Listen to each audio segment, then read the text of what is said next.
cyangwa ni ibihe byiza byo kwakira Yesu Kristo ukiri mutoya kumwakira? Kwakira Yesu Kristo ukiri muto biraryoha.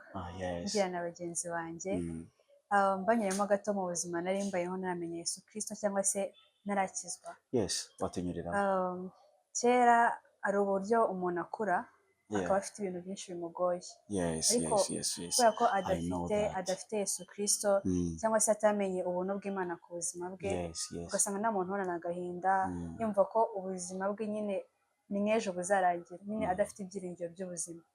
Nari wa muntu n'ikibazo cyabagaho numvaga mfite agahinda gakabije, nyine nkumvana n'umuntu umenekeye kuba nabwira icyo kintu. Ariko nyuma yaho namenye Yesu Kristo, nda muntu ushaka kugira ikibazo nkumva ko umuntu wa mbere ngomba kukibwira ni Imana, ngomba gusenga nkabwira Imana ikibazo mfite, kandi kuko mwizera ko Imana iri kunyumva. Nyine iyo ufite Yesu Kristo mu buzima bwawe uba ufite umufasha, uba ufite umuntu uguhumuriza, uba ufite umuntu ukumva, n'ahandi abantu bose